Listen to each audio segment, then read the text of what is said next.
आत्ताच विकास अण्णांनी सगळा इतिहास सांगितला.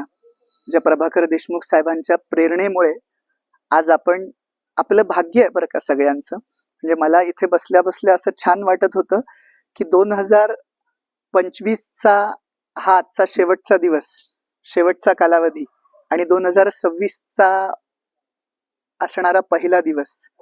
आता आपण शेवट पाचाडच्या जिजाऊंच्या चरणापासून करतोय आणि उद्या सकाळचा सूर्य आपण रायगडावरून पाहणार आहोत. आणि असं भाग्य म्हणजे प्रचंड संपत्ती असणं, याला मी भाग्य समजत नाही. भाग्य मी त्याला समजतो की ज्या राष्ट्रमातांना, ज्या राष्ट्रपुरुषांना आपल्या हृदयामध्ये स्थान आहे, अशा हृदयामध्ये स्थान असलेल्या, म्हणजे बघा कसं आहे, जिजाऊ, शिवराय, आणि तुम्हाला जर जाणवत असेल तर रायगड आपल्याला पाहतोय. आपण रायगडाची लेकरं म्हणून रायगडाच्या पायथ्याशी बसलेलो आहोत. हे किती भाग्य असेल. म्हणजे एक इतिहासाची धुंदी असते, इतिहासाची नशा असते.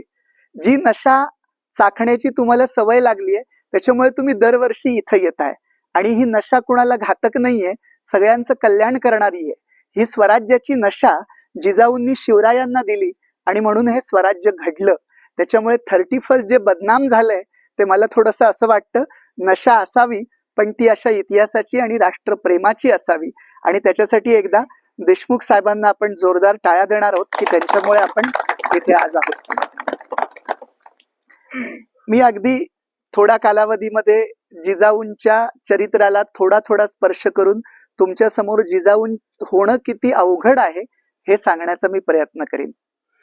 एक साधारणतः 13व्या शतकापूर्वीचा जर आपण महाराष्ट्र बघितला तर खरंच आपण महान असं आपलं राष्ट्र होतं.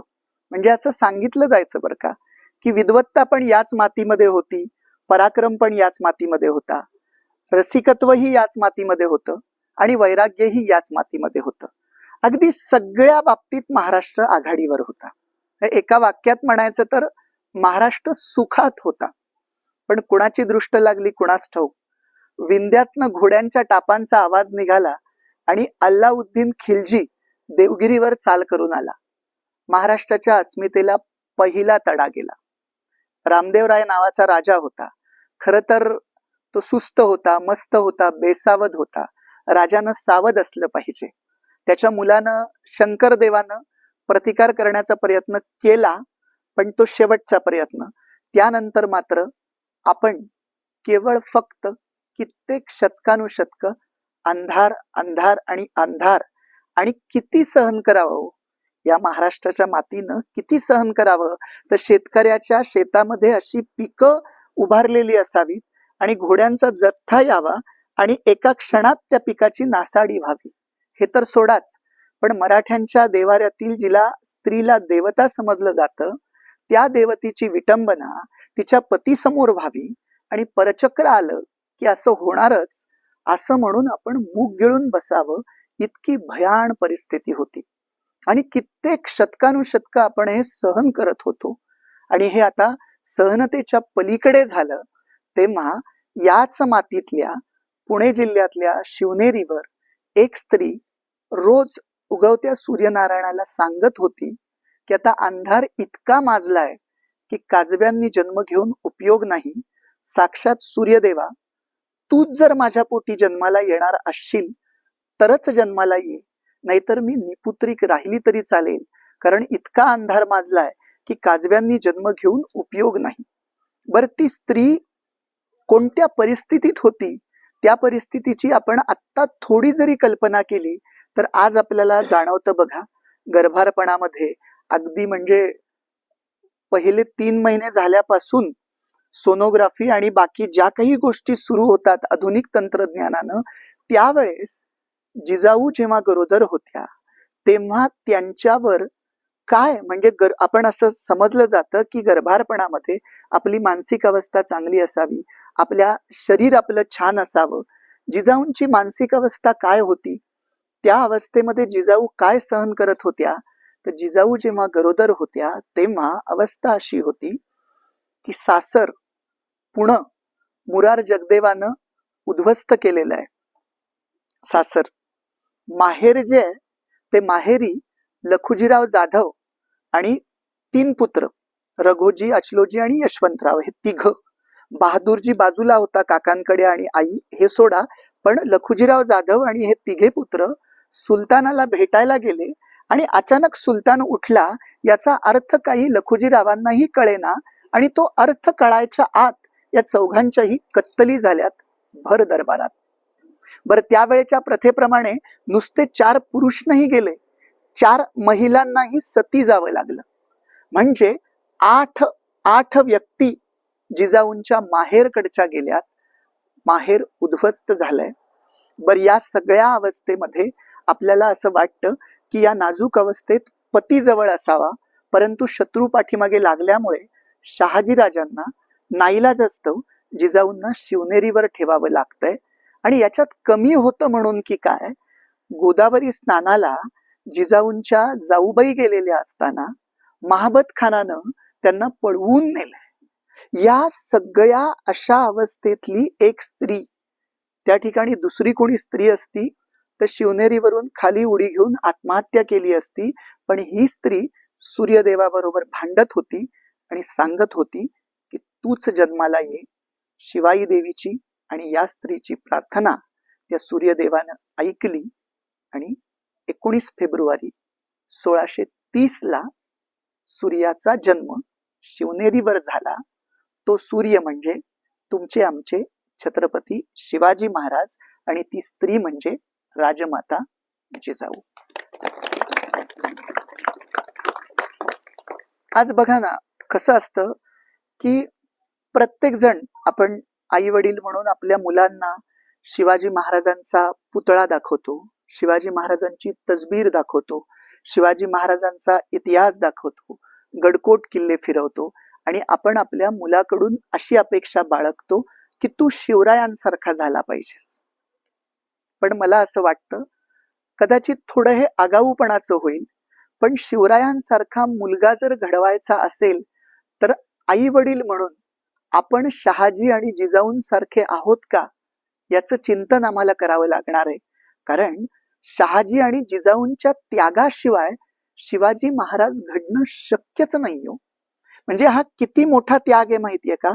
अगदी मी थोडक्यात सांगतो हा, कारण थोडी पार्श्वभूमी सांगितली आणि ती कळली तर तुम्हाला त्याग किती मोठा आहे ते लक्षात येईल. बघा, शिवाजी राजांनी स्वराज्य स्थापन केलं याच्या अगोदर शहाजी महाराजांनी मराठेशाहीचं स्वतंत्र सिंहासन स्थापन करण्याचा प्रयोग आधी 2 वेळा केला होता. पण पहिल्या प्रयोगाच्या वेळी पुणे उद्ध्वस्त करायला लावलं, तो प्रयोग मोडला. आणि दुसरा प्रयोग जो जीवधन किल्ल्यापासून सुरू झाला होता, म्हणजे प्रयोग निजामशाहीचा दिसत होता पण मुर्तजाला गादीवर बसवलं होतं आणि शहाजी राजे वजीर म्हणून काम करत होते. वाटत होतं ही निजामशाही आहे पण ती खरं तर मराठेशाहीचीच स्थापना होती.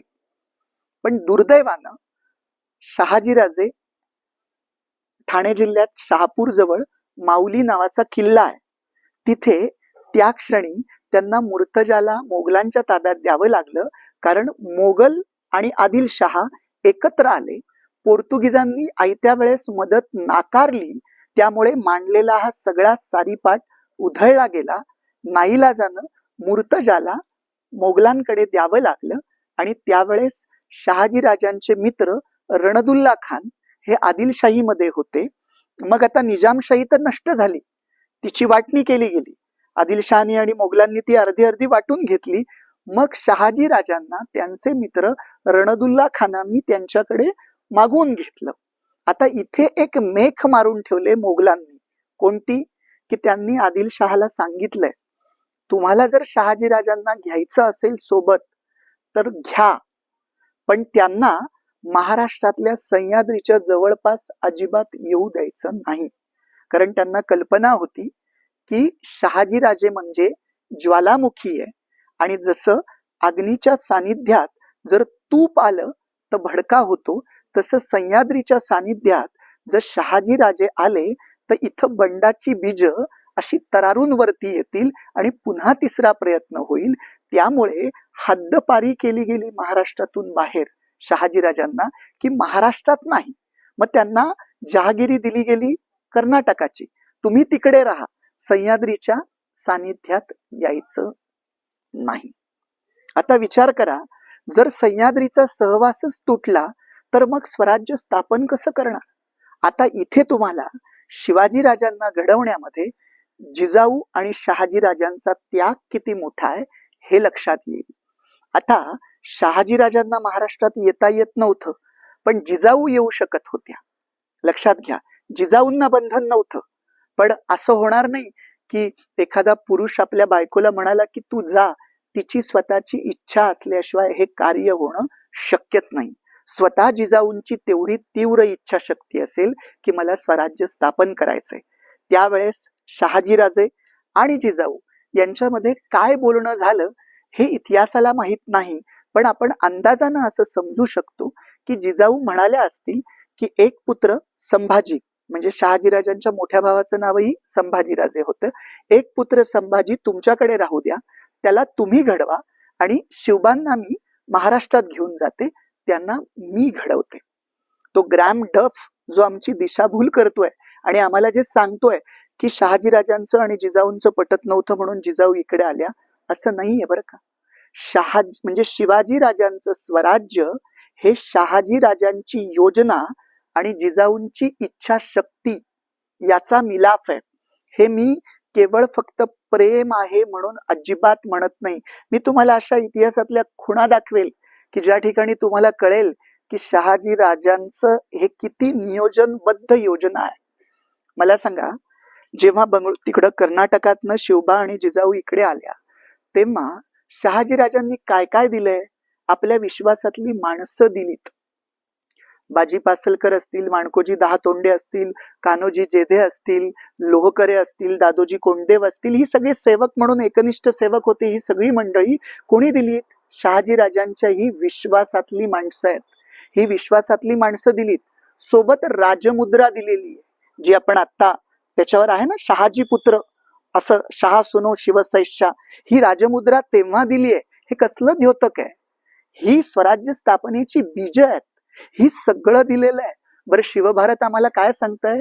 नुसतं एवढंच दिलेलं नाहीये, तर शिवबांच्या शिक्षणासाठी अध्यापक वर्ग सुद्धा सोबत दिलेला आहे. अध्यापक वर्ग म्हणजे काय? आपण बघा, आज मराठीला वेगळे शिक्षक असतात, इतिहासाला वेगळे शिक्षक असतात. जो ज्याच्यामध्ये तज्ञ आहे तो शिक्षक म्हणून दिलाय. असं कसं होईल? तलवार चालवणाऱ्याला प्रशासनाचं शिक्षण थोडी देता येईल. त्यामुळे जेव्हा आम्ही शिवाजी महाराजांचा गुरु म्हणून शोध तयार सुरू करतो तेव्हा आम्हाला शिवभारत एवढंच सांगतंय की अध्यापक वर्ग शहाजी राजांनी पुढे पाठवला होता. तो अध्यापक वर्ग कसा होता? तर प्रत्येक विषयाच्या बाबतीत तज्ञ असलेला होता. म्हणजे राजा म्हणून घडवताना आपण पुस्तकामध्ये केवळ फक्त गोळाफेक, घोड्यावर बसणं, तलवार चालवणं एवढंच शिकतोय, पण राजा म्हणून घडण्यासाठी गज परीक्षा आहे, अश्व परीक्षा आहे, विष परीक्षा आहे, दुर्गम किल्ले भेदून कसं जायचं, तिथून कसं निसटायचं, नजरबंदी आहे, शत्रूच्या मनातलं इंगित कसं ओळखायचं, अशी अदृश्य पद्धतीचं शिक्षण सुद्धा देणारी यंत्रणा शहाजी राजांनी सोबत दिलेली आहे. त्यामुळे आपल्याकडे जो वाद असतो की छत्रपती शिवाजी महाराजांचे गुरु कोण, माझं प्रामाणिक मत तुम्हाला पटतं का? बघा, कोणी म्हणतं संत तुकोबाराय शिवाजी महाराजांचे गुरु, कोणी म्हणतं संत रामदास स्वामी गुरु, कोणी म्हणतं पाडगावचे मौनी बाबा, कोणी म्हणतं बाबा याकूत, अशी वेगवेगळी नावं घेतली जातात. मी त्या वादात शिरणार नाही, पण मी जे तुम्हाला गुरु म्हणून एक मत मांडतोय ते निर्विवाद आहे. त्याच्यावर कुणी काय ऑब्जेक्शन घेऊच शकत नाही की शिवाजी महाराजांच्या पहिल्या गुरु राजमाता जिजाऊ या शिवाजी महाराजांच्या पहिल्या गुरु याला काही चॅलेंजच असू शकत नाही. कारण अध्यापक वर्ग जरी शहाजी महाराजांनी पाठवला असला तरी तो कुणाच्या कडक निगराणीखाली चालू होतं हे सगळं शिक्षण? तर ते सगळं शिक्षण जिजाऊंच्या कडक निगराणीखाली चालू होतं. कारण हे किती अवघड आहे बघा. म्हणजे मला आश्चर्य काय वाटतं की शहाजी राजांपासून, म्हणजे आपल्या पतीपासून जिजाऊ अलग होऊन महाराष्ट्रात आल्यात, विभक्त झाल्यात. आज कुटुंब विभक्त होतात, काय कारण असतात हो? तुम्ही विचार करून बघा. सासू सासऱ्यांबरोबर पटत नाही, नणदे बरोबर पटत नाही, आई वडील असले तर फोटोत असावेत, अशा अपेक्षा असतात. तुम्ही विचार करू शकता का की या महाराष्ट्राला राजा द्यायचंय, या उदात्त हेतूसाठी शहाजीराजे आणि जिजाऊ यांनी स्वतःच्या संसारावर तुळशीपत्र ठेवलंय आणि दोघही अलग झालेत. ते केवळ फक्त आपल्याला काय द्यायचंय, राजा द्यायचंय म्हणून. आणि शहाजीराजे आणि शिवाजीराजांचा संवाद कसा आहे, जसं मी तुम्हाला सांगितलं राजमुद्रा दिलीये, तुम्हाला सांगितलं की त्याच सोबतीला काय दिलीयत, माणसं दिलीयत. आणि अजून एक विचार करा की ज्या वेळेस शहाजीराजांना तिकडे कैद केली जाते तेव्हा शहाजीराजांना कैद झालीये आणि शिवाजीराजे इकडनं कोंडाणा देत आहेत, कोंडाणा सोडतायत. कशासाठी? शहाजीराजांच्या सुटकेसाठी. हा संवाद तुम्हाला दिसेल. तुम्हाला आम्हाला असं वाटतं की तोरण्यावर सोन्याचे हंडे सापडले, बरोबर आहे, आपल्या सगळ्यांना हे माहिती आहे. पण माझा थोडाफार अभ्यासानं, याला पुरावा कुठे नाहीये बरं का, पण मी तर्कानं तुम्हाला असं सांगतो की कदाचित असंही असण्याची शक्यता नाकारता येत नाही की शहाजीराजांना उघडपणे स्वराज्य स्थापनेसाठी पैसा तर लागणार, संपत्ती ते लागणार. उघडपणे शहाजीराजांनी जर मदत केली शिवाजीराजांना तर आदिलशाह कसं ती खपून घेईल. उलट अफजल खान आला त्याच्या अगोदर शहाजीराजांनी राजकारण म्हणून हात मोकळे केले होते की तो माझा मुलगा असला तरी तो माझ्या अंकित नाही, तुम्ही ठरवा काय करायचं. अशी परिस्थिती असताना स्वराज्याला लागणारा पैसा हा येणार कुठून? मला असं वाटतं तो शहाजीराजांकडनंच आलेला आहे, पण तो व्हाया तोरण्यावर सोन्याचे हंडे असं असण्याची दाट शक्यता आहे. याला पुरावा नाहीये बरं का, मी हा फक्त एक तर्क विचार मांडतोय. हा, याला मात्र पुरावा आहे की अजून शहाजीराजे आणि शिवाजीराजांमध्ये तुम्हाला एकाग्रता कुठे दिसेल. अफजल खान जेव्हा वाईमध्ये आला तेव्हा तो आता प्रतापगडावर हल्ला करू शकत होता, थेट लढू शकत होता, पण त्याच वेळेस शहाजीराजे 17,000ची फौज घेऊन विजापूरवर हल्ला करतायत की काय, अशा पद्धतीचं वातावरण तिकडे शहाजीराजांनी तयार केलंय. तेव्हा तो खान दबकलाय आणि त्यामुळे त्यांनी त्याचा वकील पाठवलाय, कृष्णा भास्कर कुलकर्णी. नाहीतर ज्याची बाजू चढतीये तो कधी वकील पाठवत नाही. अर्थात त्याला 3 कारणं घडली होती. एक कारण म्हणजे कान्होजी त्यांनी 12 मावळातले देशमुख गोळा केले होते, एकत्र केले होते. दुसरं सोनोपंत जे वकील पाठवले होते दिल्लीत त्या मोगलांकडून, वस्त्र घेऊन येऊन, पोशाख घेऊन येऊन आम्ही तुमच्या बर्यावरी आहोत, हे एक कारण घडलं होतं. आणि तिसरं कारण शहाजीराजे 17,000ची फौज घेऊन हल्ला करतात की काय. म्हणजे मला हे कम्युनिकेशन दाखवायचं की शहाजीराजे आणि शिवाजीराजांमध्ये असलेलं हे गुप्तपणाचा हा संवाद आहे. मला सांगायचं आहे की शिवाजीराजे घडायचं असेल तर त्याच्यासाठी पालक म्हणून आपण शहाजीराजे आणि राजमाता जिजाऊंसारखं असलं पाहिजे. आमचा एक कवी मित्र आहे गुरुराज गर्दे, त्याची एक कविता आहे, तुमच्यासारखा छत्रपती पुन्हा इथं झाला नाही आणि पुन्हा कुठल्या जिजाऊच्या पोटी शिवबा जन्माला आला नाही. कारण घराघरातल्या जिजाऊ आता करिअर वुमन होत आहेत आणि संस्कार करण्याच्या नावाखाली मुलाला पाळणा घरात देत आहेत. मग कुत्र आईकडं आणि पोरग दाईकडं असलेलं बघावं लागतं आणि लाज वाटते राजे, या जगात जगावं लागतं. मला जे सामान्यपणे वाटतं ते बघा, आज काही अशी परिस्थिती नाहीये की चूल आणि मूल असं म्हणूनच स्त्रीनं घरात राहावं, पण त्याचबरोबर करिअर करत असताना आपल्या घरादाराकडे दुर्लक्षही होऊ नये याची काळजी घेतली जावी. माझं हे मत एक स्त्री म्हणून स्त्रियांना पटतंय का बघा. स्वतःच्या मुलाला किंवा मुलीला शिवाजीराजांसारखं किंवा जिजाऊंसारखं घडवण्याचा प्रयत्न करणं यापेक्षा स्त्रीच्या आयुष्यातलं दुसरं मोठं कुठलं उदात्त करिअर असूच शकत नाही. कारण याच्यापेक्षा मोठं करिअर काय असेल. अहो कल्पना करा, आपण आता या ज्या मातीत बसलोय, जिजाऊंच्या पायाजवळ चरणाजवळ आहोत. विचार करा, एक कन्या कुठे, विदर्भात, सिंदखेड राजाला विदर्भात लखुजीराव जाधवांच्या पोटी एक कन्या जन्माला येते काय. शिवनेरीवर पश्चिम महाराष्ट्रात एका तेजस्वी पुत्राला जन्म देते काय. त्याच्याकडनं स्वतंत्र राज्याची सिंहासनाची अपेक्षा करते काय. आणि खाली कोकणात रायगडावर आपलं स्वप्न पूर्ण करून घेते काय. आणि स्वप्न पूर्ण झाल्यानंतर त्या बंधनात देहाच्या न राहता त्याच रायगडाच्या पायथ्याशी पाचाडला या मातीमध्ये विसर्जित होते काय. हे सगळंच दैदिप्यमान आहे. म्हणजे हा प्रवास आहे विदर्भ, पश्चिम महाराष्ट्र, कोकण, हा एका स्त्रीनं जोडलेला आहे. हा जोडणीचा प्रवास आहे महाराष्ट्राच्या, तो थेट विदर्भ व्हाया पश्चिम महाराष्ट्र ते कोकणापर्यंत आलेला आहे. ही जोडणी किती महत्वाची आहे. मी अगदी थोडक्यात सांगेल, मला ज्या ज्या गोष्टी भावतायत. खरं जिजाऊंवर बोलायचं तर खूप बोलता येईल. आपण असं नेहमी म्हणतो बघा, प्रत्येक यशस्वी पुरुषाच्या पाठीमागे एक स्त्री असते. पण मला तर शिवचरित्रामध्ये 3 यशस्वी पुरुषांच्या पाठीमागे एकच स्त्री दिसते. आणि ते 3 पुरुष म्हणजे स्वराज्याचे संकल्पक शहाजीराजे, स्वराज्याचे संस्थापक शिवाजीराजे आणि स्वराज्याचे संरक्षक संभाजीराजे. या तिघांच्याही यशस्वीतेच्या पाठीमागे आणि प्रेरणा एका स्त्रीची होती. त्या स्त्रीचं नाव आहे राजमाता जिजाऊ. राजमाता जिजाऊ या 3ही पुरुषांची आई होती. तुम्ही म्हणाल तिघांचीही आई म्हणजे काय?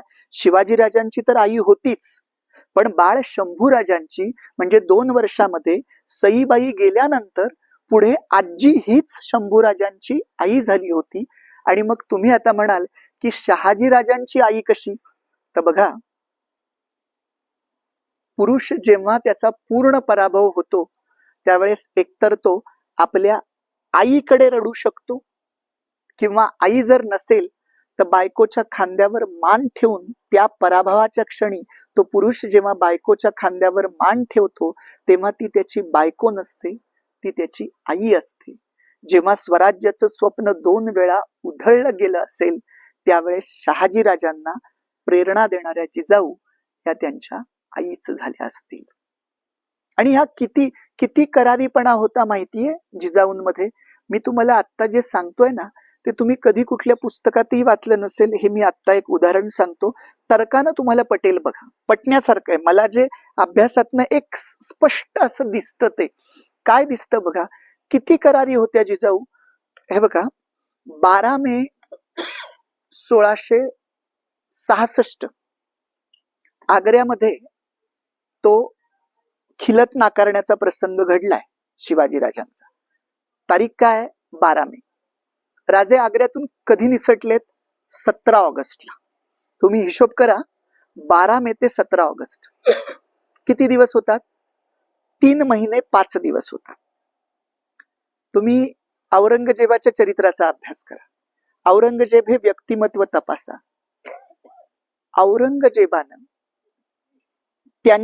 औरंगजेबाच्या त्या क्षणाला सगळ्यात मोठा शत्रू कोण होता? शिवाजीराजे. बघा, या औरंगजेबानं स्वतःच्या भावांना ठार मारलंय सिंहासनासाठी, पित्याला विष पाजलेलं आहे, सख्या 37 नातलगांच्या रक्तावर ते सिंहासन उभं राहिलंय. इतका तो हपापलेला आहे आणि इतका तो सावध आहे. बर, आग्र्यामध्ये राजे गेलेत, त्याच्या अगोदर काय काय घडलंय? आदिलशाहीच्या अफजल खानाला मारलंय, शास्ता खानाची 3 बोटं तोडली आहेत, आणि सगळ्यात महत्वाचं म्हणजे औरंगजेबाच्या दाढीला हात घातलाय, सुरत लुटलंय. हे सगळं घडलंय. आणि एवढं सगळं झालंय आणि त्या क्षणाला औरंगजेबाच्या साम्राज्याला हादरवेल असा सगळ्यात मोठा शत्रू म्हणजे शिवाजीराजे आहेत. तरी सुद्धा हा औरंगजेब काय संत आहे का हो, की त्यानं 3 महिने 5 दिवस शिवाजीराजांना पळून जायला इतका अवधी द्यावा? तोपर्यंत त्यानं शिवाजीराजांना मारलं नाही. याचं कारण काय? 3 महिने 5 दिवसानंतर राजे पळालेत. तो काही औरंगजेब संत नाहीये, त्यानं का जिवंत ठेवलंय? याचं उत्तर आहे पुन्हा एकदा, म्हणजे शिवाजीराजे त्यांच्या कर्तृत्वावर, त्यांच्या योजनेनुसार निसटले, ते त्यांचं कर्तृत्व आहेच, पण हे 3 महिने 5 दिवस औरंगजेबाला निर्णय घेता येत नाही, याचं एकमेव कारण आहे माँसाहेब जिजाऊ. मिर्झा राजा महाराष्ट्रात होता आणि तो मिर्झा राजा औरंगजेबाला पत्रातनं कळवतोय की 23 गड माझ्याकडे आलेत. कोणते? पुरंदर, रुद्रमाळ, कोंडाणा, तुंग, तिकोना, माणिकगड, मानगड, मरकगड, स्वरूपगड, रूपगड, साखरगड, सोनगड, रोईडा, भंडारदुर्ग, नरदुर्ग, खंडागळा, इसागड, लोहगड, भक्तगड, अंकोला, मोरपखन, माऊली, पळसकोल, हे 23 गड गेलेत. उरलेत फक्त 12 गड. तो मिर्झा राजा औरंगजेबाला कळवतोय की हे 12 गड जरी असले तरी या गडांची व्यवस्था जिजाऊंनी इतकी चोख ठेवलीये आणि इथला प्रदेश त्यांच्या करारी नजरेखाली इतक्या शिस्तीत आहे की इकडे थोडी जरी अशी बातमी आली की शिवाजीराजांच्या केसाला जरी धक्का लागलाय तर ही वाघीण आहेत नाहीत तेवढे गड घेऊन आणि असेल नसेल तेवढं सैन्य घेऊन आमच्यावर तुटून पडेल आणि इथलं राजकारण बिघडून जाईल. त्यामुळे तुम्ही एक करा, शिवाजीराजांच्या केसालाही धक्का लागता कामा नये, नाहीतर दक्षिणेतलं राजकारण बिघडेल. जर मासाहेब जिजाऊंनी इतकी चोख व्यवस्था इथं जर ठेवली नसती तर आठवड्याच्या आत शिवाजीराजांचं तो काहीही बरं वाईट करू शकला असता. पण इथला करारीपणा, इथली जिजाऊंची शिस्त ही तिकडे शिवाजीराजांना मदत करते. म्हणजे तुम्हाला शिवचरित्रामध्ये शिवबांचा श्वास, उच्छ्वास, ठाई ठाई प्रत्येक ठिकाणी तुम्हाला जिजाऊ भेटते. आणि हा वारसा कसा आहे माहितीये का? बघा, एक स्त्री काय सांभाळत होती. म्हणजे आता इथे इथे तुम्ही प्रत्येक रचनेचं भाग बघा. राजधानी सगळ्यात महत्वाची इथे वरती आहे, राजे वरती आहेत, सगळी व्यवस्था वरती आहे. जिजाऊंना खाली वाडा का बांधून दिला होता?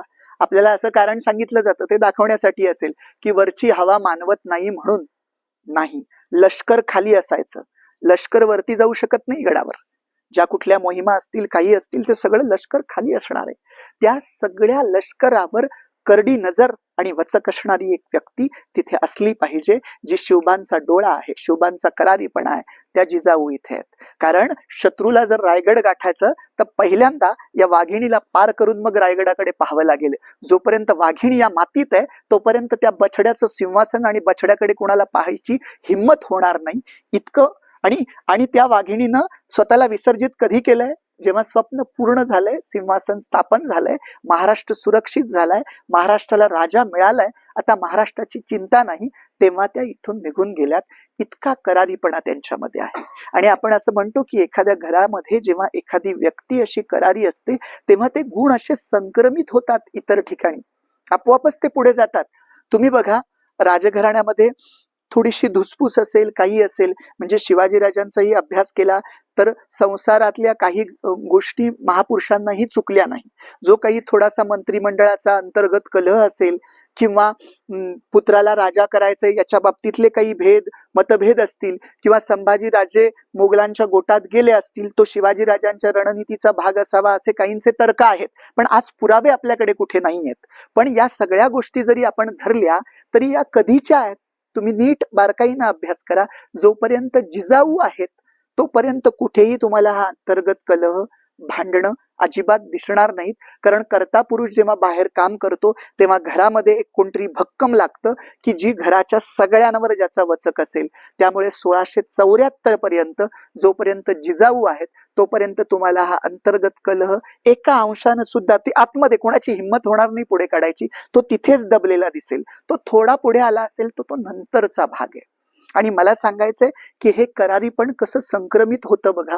हे करारीपण जिजाऊंचं तुम्हाला कुणामध्ये सापडेल? येसूबाईंमध्ये सापडेल. कारण येसूबाई हे चरित्र जिजाऊंकडनंच त्यांनी तो वारसा घेतलाय. कारण जिजाऊंना त्यांनी कधीपासून पाहिलेला आहे ना.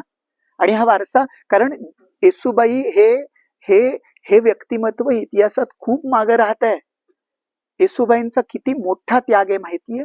संभाजी राजांना मारल्यानंतर जुल्फिकार खानानं रायगडाला वेढा दिलाय आणि आता अख्खं राजकुटुंब रायगडावर आहे. जर हे अख्खं कुटुंब ताब्यात गेलं तर शिवाजी महाराजांनी कष्टानं उभं केलेलं स्वराज्य हे नष्टच झालं की. राजकुटुंबातला कुणीतरी निसटला पाहिजे. तेव्हा शाहू लहान आहेत वयानं, पण इथे बघा, त्याग करण्यामध्ये येसूबाईंच्या पुत्रप्रेम आडवं आलं नाही. येसूबाईंचा किती मोठा त्याग आहे. त्यांनी काय करावं? आपले दीर राजाराम आणि संभाजीराजांचे संबंध खूप चांगले होते. येसूबाईंचे संबंधही खूप चांगले होते. येसूबाईंनी काय केलं? इथून सुटकेची योजना केली आणि दीराची सोडवणूक केलेली आहे. आणि स्वतः कैदेत गेल्यात. स्वतः आणि स्वतःच्या पुत्राला, दीराला सोडवलंय. आणि मग पुढे जिंजीपासनं मराठे एकत्र येऊन पुन्हा औरंगजेबाच्या विरुद्ध लढण्याला सज्ज झालेत. पण हा त्याग कोणाचा आहे? येसूबाईंचा आहे. पुढे शाहूंना घेऊन ते कित्येक 25-27 वर्ष औरंगजेबाच्या कैदेत आहेत. वर्ष म्हणतोय आम्ही, 25-27 दिवस नाही, 25-27 महिने नाही, इतकी वर्ष कैदेत राहायचंय. आणि हा त्याग स्व इच्छेनं केलाय. या त्यागावर शिवाजीराजांचं हे स्वराज्य आणि त्याच्या इमारतीचा डोलारा आहे. हे तेज कुठून आलंय? हे जिजाऊंकडून आलंय. जिजाऊंकडून येसूबाईंकडे आणि येसूबाईंकडून पुढे महाराणी ताराबाईंकडे, की ज्या ताराबाई 1700 पासून 1707 पर्यंत 7 वर्ष औरंगजेबाच्या विरुद्ध अशा लढत होत्या की औरंगजेबाला माघार पण घेता येईना, कारण परत दिल्लीत जावं तर एका स्त्रीच्या पुढे आपण तलवार टेकवली आणि परत गेलोय असं होईल. म्हणजे हा जो तेजाचा वारसा आहे, शुद्ध बीजापोटी फळे रसाळ गोमटी, हा वारसा जिजाऊंची प्रेरणा जशी शहाजीराजे, शिवाजीराजे, संभाजीराजे अशी आहे, तशीच जिजाऊंची प्रेरणा येसूबाई, महाराणी ताराबाई अशी आहे. एका स्त्रीनं ठरवलं तर ती घर सांधू पण शकते आणि एका स्त्रीनं ठरवलं तर ती घर भेदू पण शकते. मला असं वाटतं आज जिजाऊंच्या चरणापासून आपण सगळ्यांनी हाच आदर्श घेऊया की आम्हाला तुमच्या इतकं होता येणं शक्य नाही, पण निदान तुमच्या रक्ताचा आम्ही अंश आहोत, तुमच्या रक्ताचे आम्ही वारसदार आहोत. फक्त घोषणेपुरतं नाही तर खऱ्या अर्थानं वारसदार आहोत. म्हणून आम्हाला आमच्या जीवनामध्ये तुमच्यातल्या तेजाचा, करारीपणाचा, त्यागाचा एक अंश जरी आमच्या आतमध्ये आणता आला कृतीतनं, तरी सुद्धा राजमाता जिजाऊंच्या वंदनेला आणि त्यांची घोषणा द्यायला आम्ही सार्थकी ठरलो असं होईल. पुन्हा एकदा राजमाता जिजाऊंना प्रणाम, देशमुख साहेबांना, पासलकर अण्णांना की त्यांनी माझ्या आयुष्यामध्ये हे भाग्य दिलं की 31 डिसेंबरला रायगडाच्या पायथ्याशी जिजाऊंच्या चरणाजवळ बोलतोय. वक्त्याला यापेक्षा मोठं भाग्य आणि मोठं सद्भाग्य कोणतं असेल की आता पायथ्याशी बोलतोय आणि नवीन वर्षाची 1 जानेवारी 2026 माझ्या व्याख्यानाची सुरुवात रायगडावर तुमच्यामुळे होते. धन्यवाद. जय श्री